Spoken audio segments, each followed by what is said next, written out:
inflation. That's about all we know about that. Is it a cause for concern? Yeah, I mean the COVID's still out there, guys. It's 8:49. Let's keep it going in the KUAM News Zoom room. Superintendent Jon Fernandez, the Guam Department of Education. Good morning, John. Hey, good morning, Chris. Thanks for joining us. Let's just get right into it. Could we start with an update on the path distribution and the 2 year program that you guys are going to institute that would help kids who may have been left behind during the pandemic? Sure. As far as the PATH program goes, and really, this for those who don't know what the PATH program is, it is our partnership with IT&E to distribute MiFi devices to those students and families who need but do not have internet access at home, or who need to expand the internet access at home, given the number of students that might be online. So we have about 1,600 devices that have already been distributed. So that's been really good to see. IT&E has partnered with us and our mayors to set up distribution sites throughout the island, and those distribution sites are usually up on our Facebook GDOE Facebook page for those who are interested. So the good news is that the MiFi devices are getting out to the families, to the homes. And then second, I do want to push that if there are families and students who are still interested but haven't applied for devices, you can do so by going to your school and registering for a device. And then when they on that distribution date, you should be able to pick your device up at the appropriate site. So we're still that the application is still open, and we encourage families to take advantage of it. Okay. Now, the 2 year plan, I call it a plan loosely, but I guess really what I'm referring to is that we have about $287 million that we're getting through the American Rescue Plan, and that funding expires or has to be expended 2 years from now, September 30th, 2023.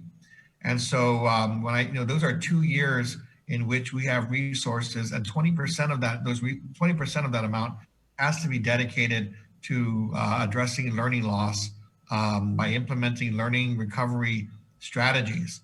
So, we have a 2 year period to dedicate these resources to bring kids back to school, to focus and assess where they're at in terms of their progress academically, and then to work within GDOE and also support partners in really providing opportunities for the kids to recover any learning that's been lost. So that's really the time frame that we have. And of course, we're already looking at a plan to expand summer school and after school opportunities. We reached out to the governor, and we want to partner with her, the lieutenant governor, of course, mayors and other organizations out there to also enhance what we're doing at the schools. Again, to provide activities, programming that will get our kids back to socializing, participating in activities, and also focusing on academics. So we've started those conversations already, and we hope to see some of that come to life this summer. But really, we have an opportunity, and we want to both invest and sustain those activities from now until 2023, when those resources need to be expended. So that was just really a look ahead, that we're not talking about a quick fix, do it over the summer and then we're done. We have an opportunity to really put together a set of resources and activities that can, over the next 2 years, help to address the impact of COVID-19. John, I know that last week we missed you because you're out touring schools. Can you just give us a status on what you found on those tours? Yeah, we reached out to our administrators as we always do, and we gather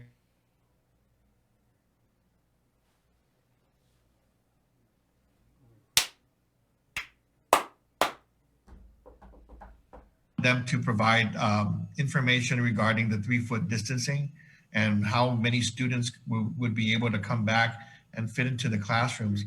So when I saw the initial list of the initial reports, I was a little concerned because the numbers looked a little lower than I had hoped. I mean, when you think about 3 foot distancing, you're really hoping that we can come back to normal classrooms, with 25 to 28 students. And the numbers was looking at ranged from 18 maybe to 22. And so I really wanted to go out to the schools and make sure I understood what those issues were that prevented us from going back to being able to provide all students an opportunity to come back and do 5 days of instruction.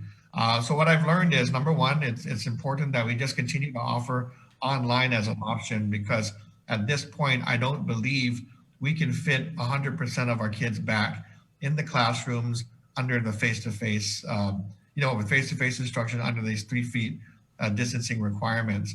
Number two, we are working with the schools to do what we can to maximize their space. So if it takes us to helping them clear out, excess equipment and furniture from the classrooms, buying extra whiteboards to help them reorient the direction of the desk, and we're willing to do that.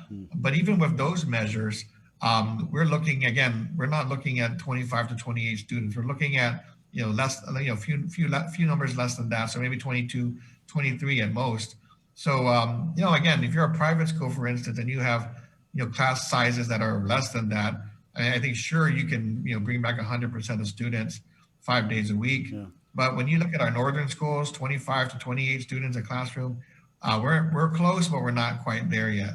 So we're looking for the opportunity to support our schools and try to figure that out. Outside of the classroom, there's still a 6-foot distancing requirement. So that means you might be 3 feet in the classroom, and then outside, the cafeteria, out in the common areas at 6 feet. So we're trying to figure out how to do that so that we can allow our kids an opportunity to eat safely, and then also spend their breaks and their recesses, be able to do that safely as well. So that's going to take things like replacing those cafeteria tables with student desks, getting temporary canopies out so we can provide more shaded covering for those schools that need it, maybe more seating. So there's a lot of things we're discussing. But again, we're trying to do this on a school by school basis, because our school facilities are different ages, different designs, different sizes. And I really want to make sure I understood the challenges that the schools face. So that's what I'm finding on my tours. And I'm also going to engage the Lieutenant Governor and Public Health to see how much flexibility we might be given around these parameters down the road, maybe over the summer and heading into the school year, that might make it easier for us to bring in more students. It's all going to depend, and I just want to echo this, it's all going to depend on the safety of the community. So I'm watching, I think as well as you are, the numbers, making sure they don't spike up again. And I hope that, these numbers stay under control, because all of the work that we're doing to try to reopen schools, if the community numbers go up higher, it will make that job a lot harder to do. And that again will impede the reopening of our island and our economy. So yeah, a lot of walking. Mrs. Gutierrez, our facilities committee chair, she joined me yesterday. I thought I would wear her down by mid-morning, but she lasted all the entire way through. So we're going around just so that the board as well gets a good understanding of the issues. And she can see it with her own eyes and talk to the administrators and teachers herself. I think that'll make sure that we're all on the same page as we make these critical decisions. John, we had the chair of the education board on last week, and he talked about ESF2, Education Stabilization Funds 2, and how a lot of that you guys would be looking at spending on facilities upgrades. Yes, I mean, both. Actually, that's going to be that the ESF2 funds are going to help us to address school facilities that, and again, to sustain safe environments so that as we reopen, we take into consideration all those public health requirements. So, making sure we are sanitizing surfaces, making sure we allow for physical distancing. So, restroom renovations, canopy repairs, those types of efforts will be supported by the ESF2 funds. And then with the American Rescue Plan, I can foresee additional investments from that third round of funding to continue to ensure that school facilities can remain open, and to be done and to be open safely under these conditions. So we have we have work to do, but that'll be an important part of our investment. John, there was a new guidance that came out. DPHSS issues guidance memo 2021-14 relative to graduation ceremony requirements. Is this going to affect any of the grad plans that the department has? And what are those plans? Yeah, I think so. I mean, as you know, there are GDOE is like a carrier, like an Air Force carrier. And there are there are a lot of schools out there that our private school partners and so forth, charter schools who are much smaller boats. They can turn more quickly than we can.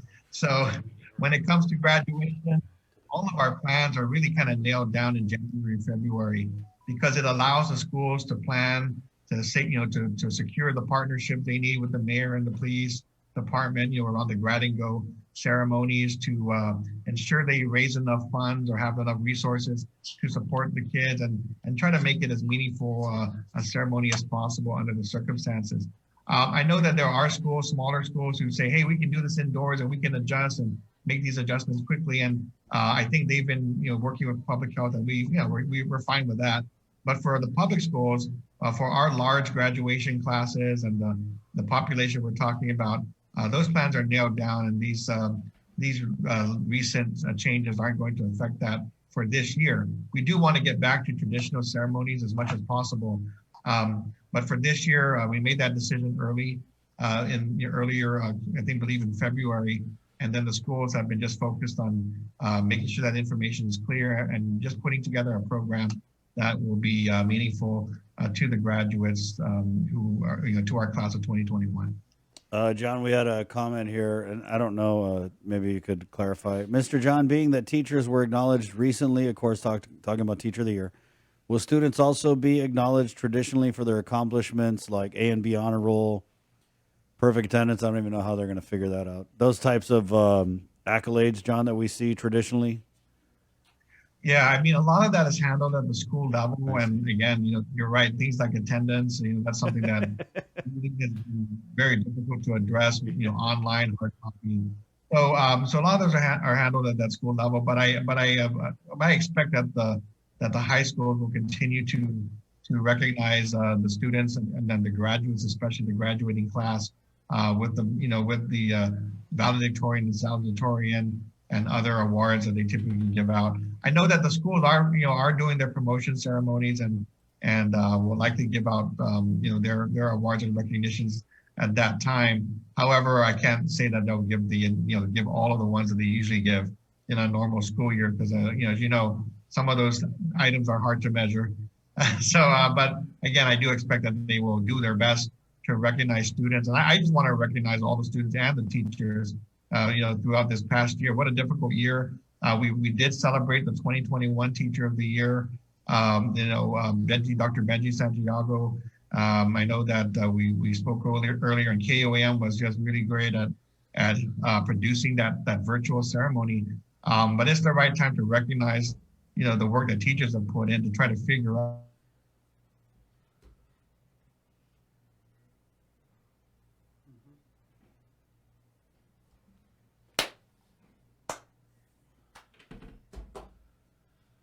both. I mean, they all exemplified, the qualities that we see and want to see in all of our great. Chamarita Regis, the SAT test, is it still in place? How are students basing their next level education transitioning from like 8th to 9th grade? Yeah, the ACT Aspire test, which is usually given, is being given now, but it's in a more limited version.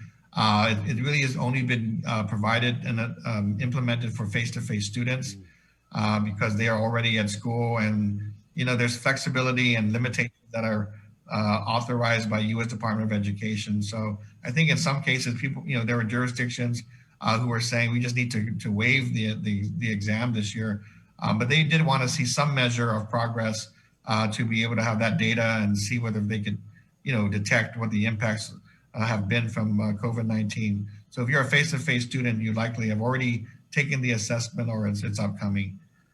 So it shouldn't affect the progress of the students. I mean, again, the issue is going to be how we get them back into school and start looking at ways to catch students up to where they need to be through these investment, the investment of resources we're talking about. Summer school. Summer school. I think May 7th is the deadline for registration. We're offering summer school in all of our schools this year. We typically don't. So again, we want the word to get out. We've been pushing it out to all of our parents and students.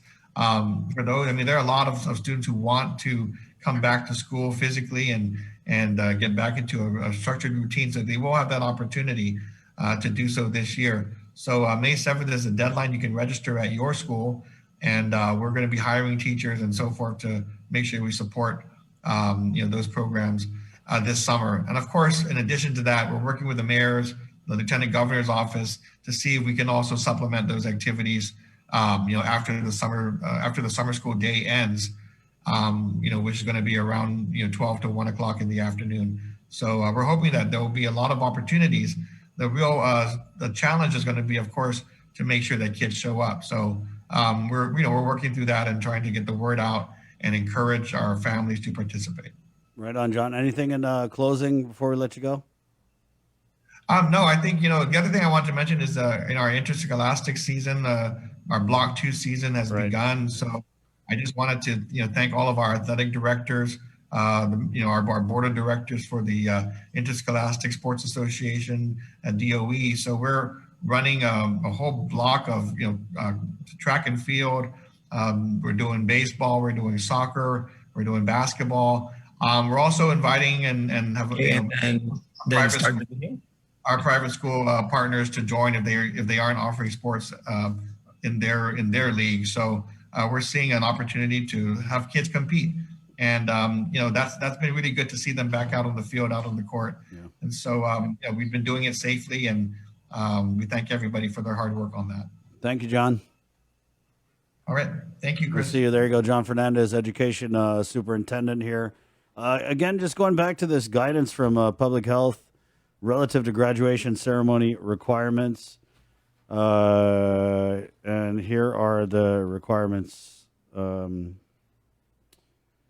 schools K through 12 and institutions of higher education like UOG and GCC. The requirements contained in the guidance memo are intended to help prevent the spread of COVID while providing schools and higher education places an option for traditional graduation ceremony. This new guidance here supersedes the previous one. And it also dictates that all schools and higher education institutions who would like to have an indoor or outdoor grad ceremony must develop and submit a detailed COVID-19 mitigation plan to public health at least 14 days prior to the scheduled graduation ceremony. This is tough because they just had a guidance that a lot of the schools were just going to adhere to, and now they changed it. But they're saying that you got to submit a plan 2 weeks in advance. For example, I know FD's graduation is next week, so I don't know if they're going to be able to do FD traditionally is always first. Right. And so they say that if you can't submit the plans 2 weeks prior to your scheduled ceremony, that you contact environmental health immediately. Failure to comply will place schools and higher education institutions in non-compliance